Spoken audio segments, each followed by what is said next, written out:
Number one is you can't outperform your thoughts. You just can't do it. Now, the question is, are you out of your mind? And the answer to the question is, yeah, actually, we're all a little bit out of our mind all the time. The question then becomes, how far out of our mind have we gone?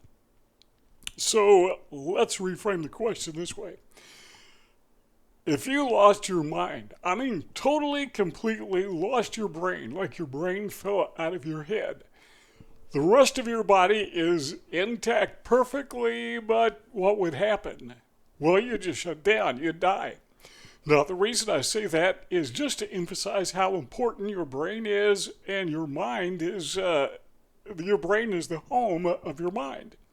So we need to take care of our mind. Now, those thoughts collectively in the aggregate comprise our mind. Now, we said you can't outperform your thoughts. What do we mean by that? What we mean by that is simply this.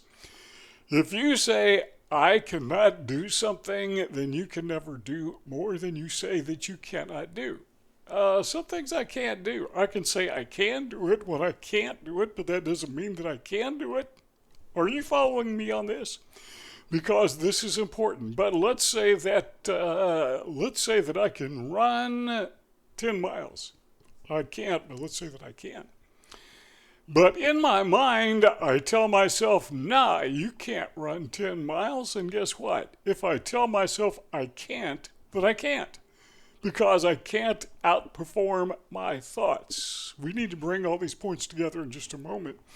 But for this first point, we need to bring it together right now and understand that sometimes we need to stop thinking thoughts that limit our abilities, limit our performance. And those of us with autism, you know this very well if you are autistic.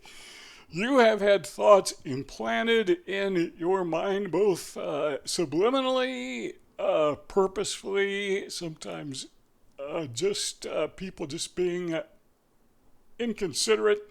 But those thoughts come into our mind and they form who we are. And those thoughts are almost always limited thoughts.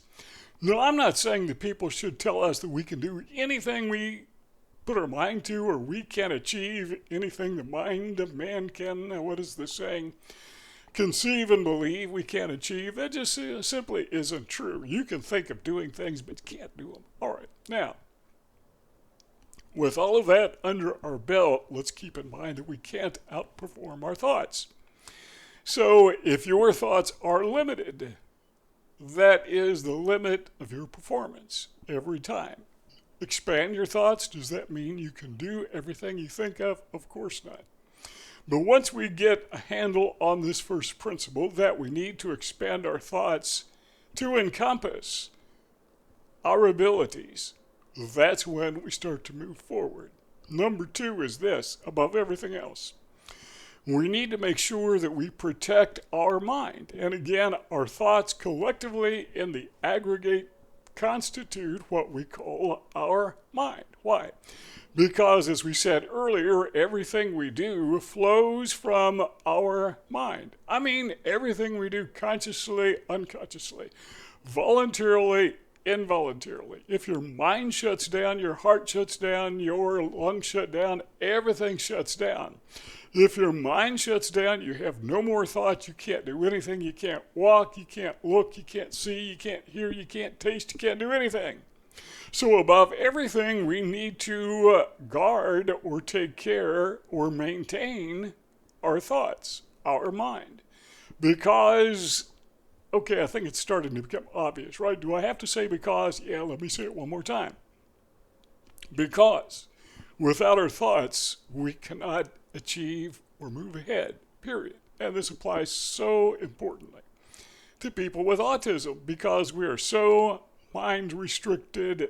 Number three, we need to take those limited thoughts, those, let's call them weak thoughts, and we need to kind of turn them around so that they are all encompassing. I would rather think I can do something that I can't achieve than to think I can't do something that I can achieve. So we need to take those thoughts that have been implanted in our minds, often subliminally throughout our entire lives, and we need to turn them exactly backwards. So all of our life we've been told you can't do this because, well, they may not have even known we're autistic, but sometimes they say, well, you're autistic, therefore you cannot.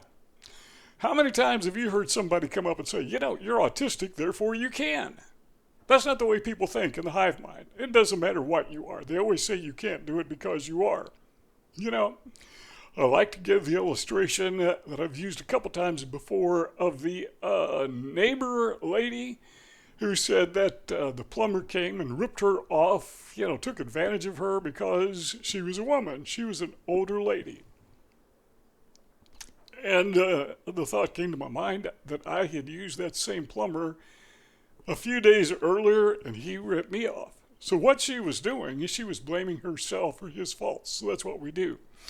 People in the neurotypical hive mind, and even other people who are autistic, will put negative, critical, limited thoughts in our mind, and that becomes our thinking. So, can you run 10 miles? I don't know. There's a way to find out. Let's try it. But if you tell yourself, nope, I can't, then it's guaranteed you're not going to do it. Number 4 is the fact that, how shall I say this one? We live in a land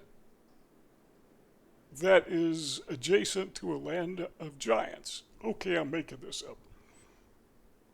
But there's this, let's say we're living in a land a long time ago. And we're at odds with the nation, the people in the country next to us. I don't even know what we're fighting over because it doesn't matter, but we're at odds with this country. And so the general says, I need to find out what's going on in that country. And this is, you know, years ago. They didn't have all the discovery apparatuses or apparati, however it's said, that we have today. Like satellites and telescopes, they had to send in spies if they wanted to find out something.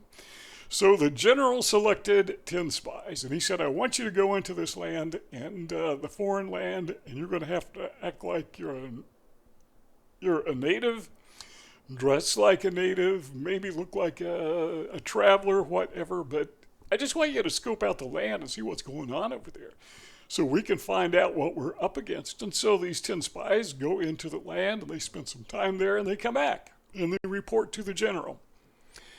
And one by one, the general interviews each of these spies, and the first 8 spies tell the general that, hey, they got these huge giants who live in this land. I mean, we're talking people 8, 9, 10 feet tall. These guys are massive.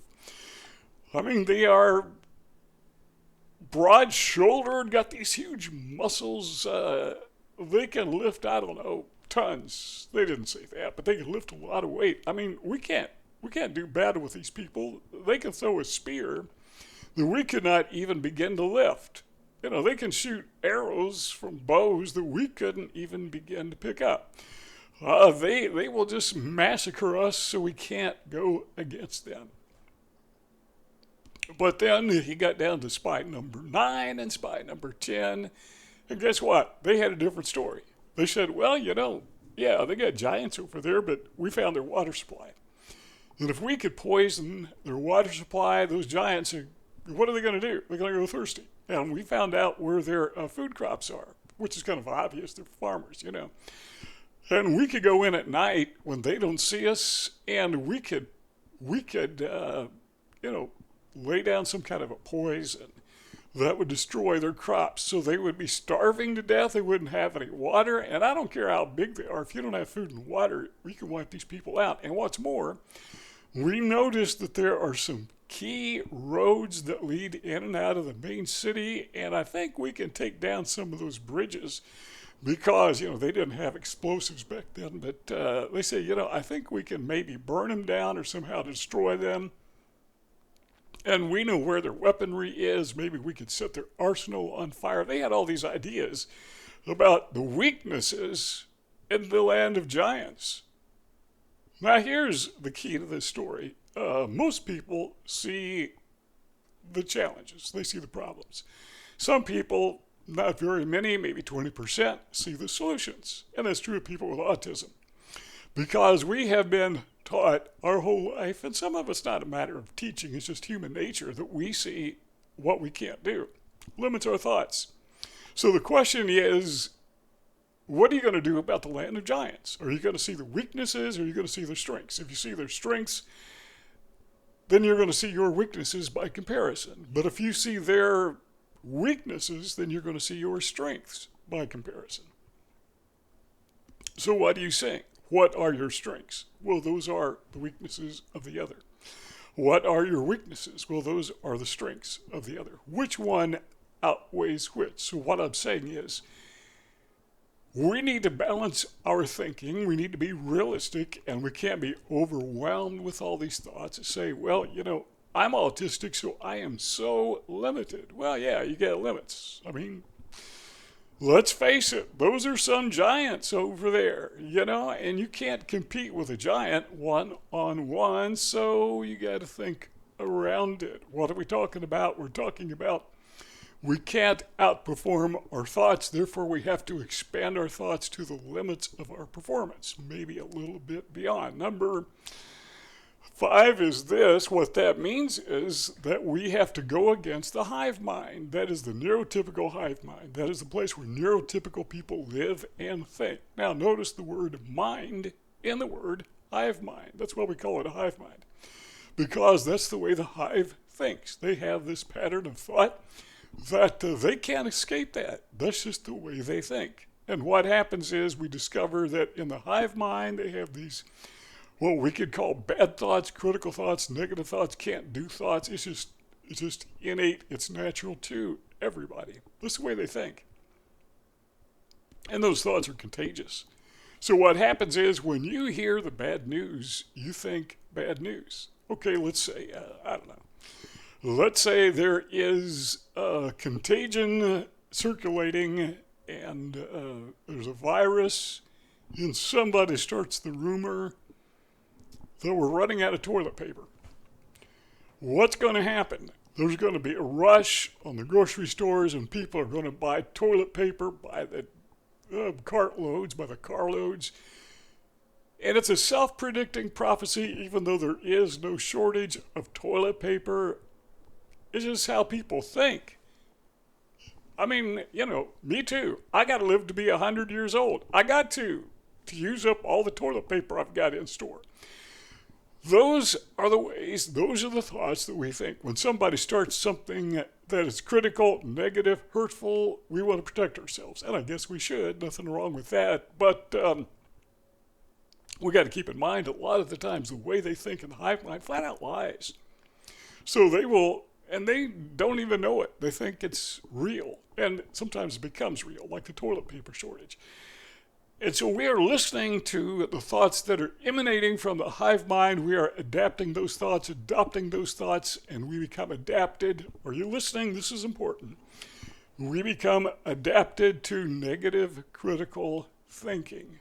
We become adapted to it. We become accustomed to it. I like to get into the sauna almost every day for 20 minutes. And the first time I got in the sauna years ago, I think I lasted 3 seconds, maybe 5.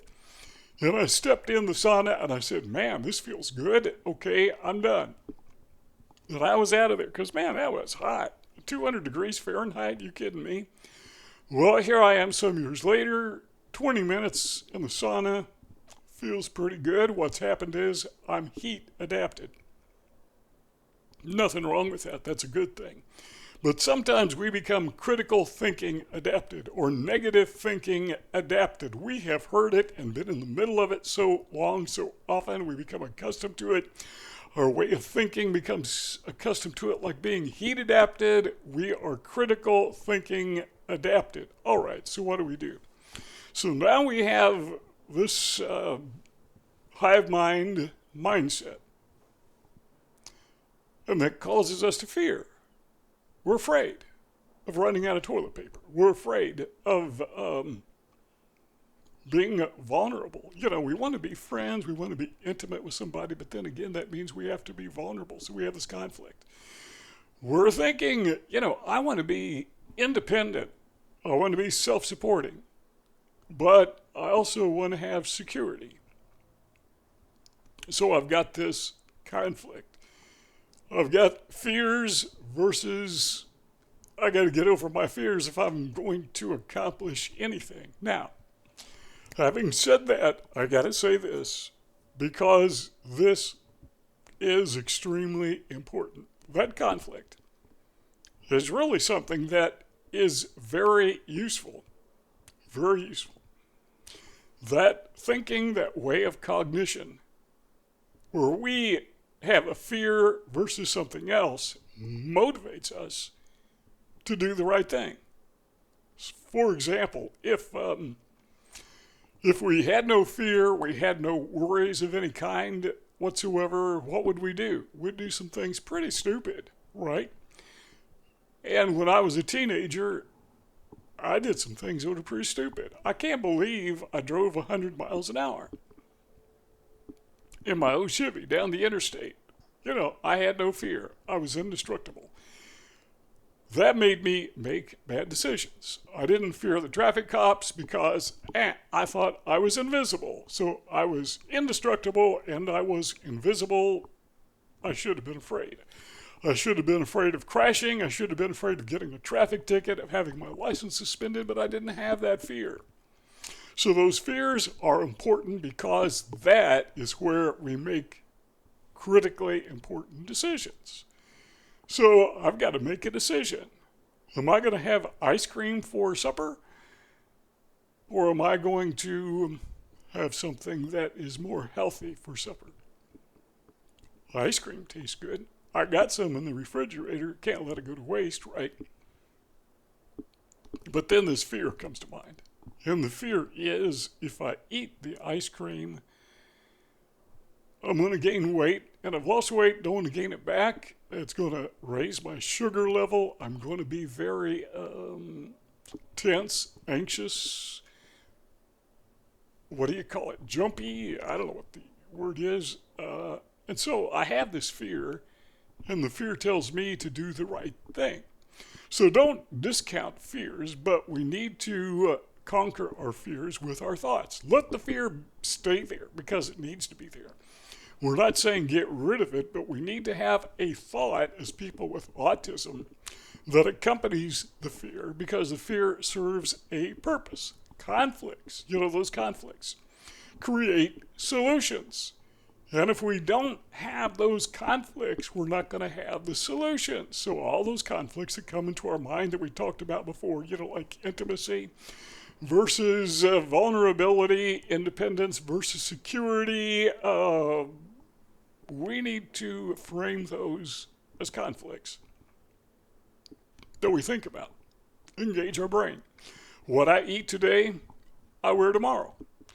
What I do today, exercising or don't do today, that's how I'm going to feel and to some degree how I'm going to look tomorrow, next week, next month, next year. Determines how long I'm going to live. Determines a lot of things. Whether or not I venture a little bit out of my shell as a person with autism, as much as I hate small talk and as much as it makes me nervous and as much as it makes me focus on my possum syndrome, where I just kind of freeze up. How am I going to get out of that? I'm afraid of it, but I'm going to have to embrace it and I'm going to outthink it. And I'm going to apply my thoughts when I engage someone else in conversation, and that's going to help me overcome it. So we're replacing fears with thoughts. In the sense that the fear doesn't go away, it's still there, but we are conquering the fear with thoughts. Like the spies who went into the foreign country. They're not afraid, they're just thinking. They're admitting there's some big guys over there. They've got some advantages, but hey, we got some advantages too. Number 7 is this. We're going to wind up with this and tie this all together, but I like to say that we shouldn't fret because let's phrase it as a question. Where are you? That may sound like a stupid question, but there's a little town in in our state, next county over. It's kind of a tourist attraction. It's kind of a little country town, and it's kind of a fun place to go, and there's a lot of little shops over there. And it's a destination in and of itself. And the summertime, it gets really crowded on weekends, and sometimes we go over there. There's a state park nearby, and it's kind of crowded, and you see people walking around eating ice cream like we talked about before. But there was this group of people standing on the corner, and they were obviously new to the area. They were visiting for the first time.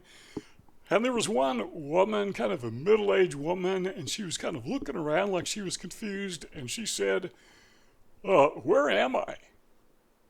And I looked at her and I pointed and I said, you're right there. And I was trying to be funny, but, she kind of smirked at me. But yeah, I mean, there you are. So where are you? Well, let me tell you where you are. You're right there. You are not, are you listening? You are not what you used to have. You are what you have right now today. The reason I say that is, as people with autism, a lot of times we're focusing on our past experiences because it's kind of hard to escape, because that's what formed us, right? But we're so stuck in the past, we can't focus on what we have right now. What abilities do we have at our disposal, right? It's not where you were when you were a child. It's not where you were when you were a teenager. It's not where you were last week. Where are you right now, right this very moment? Years ago, I was traveling from Pennsylvania home. And I was by myself, so I thought, just for the fun of it, I'm going to go cross country. I'm going to lay aside the map. Remember those? We had maps. And I'm just going to enjoy the countryside, and I'm just going to head in the general direction, because eventually I'll come to this north-south interstate, and I'll find my way home. But as I was traveling through a small town, I just kind of wanted to get my bearings, and I stopped and asked a guy, where's the interstate? And he asked a stupid question. His question was, where are you coming from? How does that have any bearing whatsoever on where the interstate is? So I thanked him, and I drove on, and I asked someone else who would tell me where the interstate is, and that helped. But when we focus on where we've been, there's some learning experiences, obviously, but when we focus on where we've been, that doesn't tell us where we're going. This cord is driving me crazy. One of these days I'm going to break down and I'm going to buy a wireless headset. But I'm too cheap to do that. So, we have to keep in mind that we can never outperform our thoughts. So it's important that we focus on our thoughts. We've got thoughts. But sometimes we use them incorrectly. We focus on the wrong thoughts, and we're tying all this together. So as we remember that our mind is the aggregate of our thoughts collectively, that is something that is extremely, extraordinarily valuable. So why would we let that part of our being erode? Why would we let other people, those in the hive mind, sometimes other people with autism, why would we let them form our thoughts when their thoughts are, there's giants in the land, When I was a kid, I'd tell people, when I grow up, I'm going to be a successful businessman. And they would say, well, it's not that easy. So I changed my thoughts. And I would say, I'd like to be a businessman, but it's just not that easy. And they would say, well, if you're going to have that attitude, of course you're not going to succeed. I mean, whatever you say, they're going to take the opposing position. We need to understand that. There's a round circle in the lower right-hand corner. Click on the circle. You can become part of our YouTube family. Subscribe. Click the bell so you get notifications. There's a rectangle, lower left-hand corner. Click on that. You can access our library of past videos, and there's a bunch of them. We'll see you all next time.